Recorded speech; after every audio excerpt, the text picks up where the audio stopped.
Boxing Nation.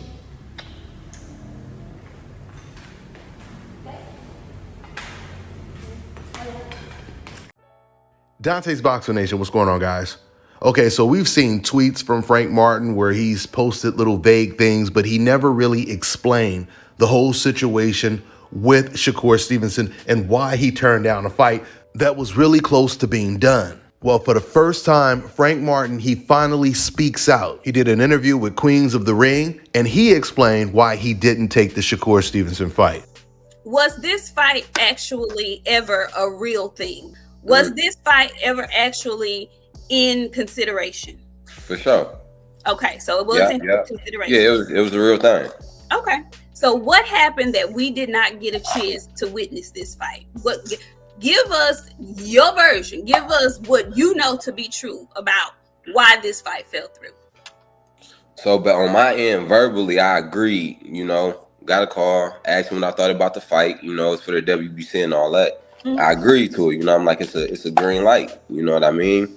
So after that, me agreeing to it, I ain't never know what the money was. I ain't know none of that.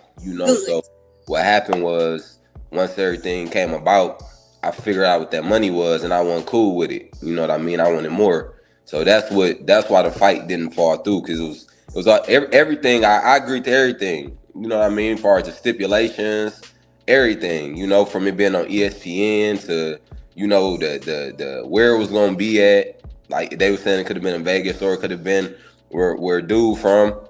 I agree to everything. The only thing I didn't agree with was that money. Now let me just say this. If money is your biggest concern, why would you agree to all of the terms for the biggest fight of your career without asking them, how much am I getting paid for this? What is the split? If that is your main concern, that should be the first question when they present the fight. Frank Martin didn't know what he was going to get paid, but then he agreed to everything? I mean, it's understandable to hear someone say that when they're in negotiations in beginning stages. You find out the two fighters are negotiating and then there's a problem with money.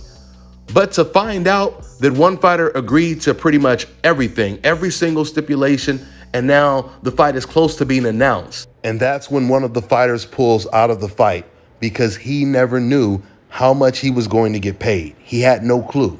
He also said in this interview that he was not involved when it came to the money. He was involved when it came to all the other stipulations, but he said he wasn't involved when it came to money. And money is his biggest concern when it comes to this fight. Money is the reason why negotiations fell apart. At the end of the day, everyone is working for Frank Martin. Everyone is working to get Frank Martin paid. And that's another thing that's been killing me. People just take the money. They just take the money. This your first time getting paid $1 million and this and that. That $1 million ain't no $1 million. Once you take out taxes, once you taking out them trainer fees and them fees you gotta pay. But the fans want to see the fight. You know what I mean? They want to see the fight, but they ain't understanding that a fight this big, a gotta get paid. Can't one side just eat. I don't know what it accomplished. Ain't one side just about to eat way more than the other. I didn't put in work too. You know what I mean? So at the end of the day, what I was asking for, it wasn't nothing that was outrageous that could have said, I'll price myself or none of that. Like what he was getting paid and what I asked for was reasonable. You know what I mean? Now, obviously, Frankie wants to make sure that he eats as well. But when Frank says, when I get paid $1 million after I pay everyone, it ain't $1 million. Just like when Frank Martin got paid $75,000 to fight Michelle Rivera, and Rivera got paid $200,000. And he got paid $250,000 in his very last fight. So that definitely wasn't $250,000 that he was receiving, and it definitely wasn't $75,000 that he was receiving after he paid everyone off. So of course it makes sense that Frank Martin, he wants to make sure that he is well compensated. But at the same time, how much is he going to be compensated in his very next fight? That is the question, especially if he's talking about all the fees that he has to pay after he actually gets paid. The way Frank Martin is talking in this interview, you would think that he has a bigger fight lined up. You would think that someone else has offered him the type of money that he was willing to fight for. And that's why he turned down the Shakur Stevenson fight. Something else Frank Martin, he brought up in this interview, he talked about the $8 million that everyone's been talking about. Just to clear up any confusion, the $8 million was just a projection of what the possible pay-per-view numbers would do. If Devin Haney versus Shakur Stevenson took place, and if those pay-per-view numbers were even close to like Spence versus Crawford pay-per-view numbers, then Shakur Stevenson would stand to make $7 to $8 million after the fact. But a lot of people were confused, thinking the $8 million was an upfront offer from Top Rank, including Frank Martin, because this is what he said about it. I just feel like the whole thing is like they could have just gave me what I asked for, you know what I mean? And it wasn't even nothing crazy. And then the fight could have happened. It was that simple. The fight could have happened. It's all about the money. So him going around telling people that you were asking for 50-50 is a lie. Man, that's cap. And if he was getting paid what he was getting, if he was getting paid what he say he was getting paid, you know, Devin Haney offered him, from my understanding, they offered him like $8 million, right, to fight for undisputed. And then you got me. Then you got our fight. We fighting for a vacant title. You know, it's WBC. It's big. You know what I mean? But a vacant title, and then everything in his favor.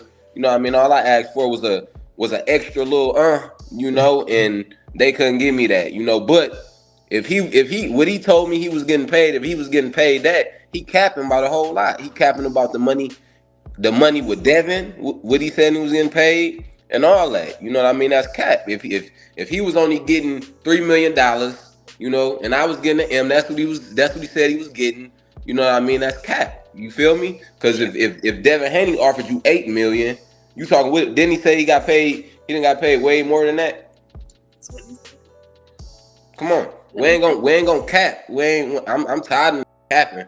For real. So once again, the $8 million situation is causing a lot of confusion. Frank Martin was under the impression that Devin Haney offered Shakur Stevenson $8 million. And Shakur, he had said that the offer that he received, he had got paid more than that in his last 3 fights. So now Frank Martin is thinking, oh, well, you was getting paid $9 million. You was getting paid $10 million. Why are you trying to give me $1 million? That wasn't the case at all. Even Shakur Stevenson was confused on the whole $8 million figure situation, but I'm going to explain all of that in a separate video. Because if you guys recall, even Shakur Stevenson, when he did his last interview, he was talking about the $8 million as if, you know, people were just saying it on the internet. And he thought he was at least talking about it like it was an offer as well. And then he said, if I was getting offered $8 million, I would have took the fight right away to fight Devin Haney. Basically saying he was never offered $8 million because that was never the offer. That was the projected pay-per-view buys that the fight would possibly do, which was an assumption that was created by Shakur's co-promoter, Antonio's son. At the end of the day, Frank Martin, he said it's all about the money, and that's understandable. We'll see how important the money is going to be for Frank Martin when it comes to his next fight and his next couple of fights. Let's see who he decides to fight and how much he decides to accept when it comes to the money. That's all I got for now, guys. I'm on to the next one. All right, now check this out, guys. If you're looking to repair eczema scars, burns and bruises, dark spots and blemishes, the fever blisters, diabetic ulcers, this right here is the perfect product for you guys. It's called LO Decay Face and Body Oil. Athletes and top-ranking boxers, they're also using it after training to reduce swelling, inflammation, and to ease the pain. So get yours today. Go to lodecay.com, like them on Facebook, and follow them on Instagram. NWA Connie Corsos proudly presents the Southern Classic Litter. The breeding between Scandafio's Rambo and NWA's Nyla is confirmed, and pups will be here within 30 days. Get ahead of the pack by getting your application in at NWAConnieCorsos.com. Our pups come with a 24-month health guarantee. Contact us on any platform at NWA Connie Corsos. We stand behind our dogs.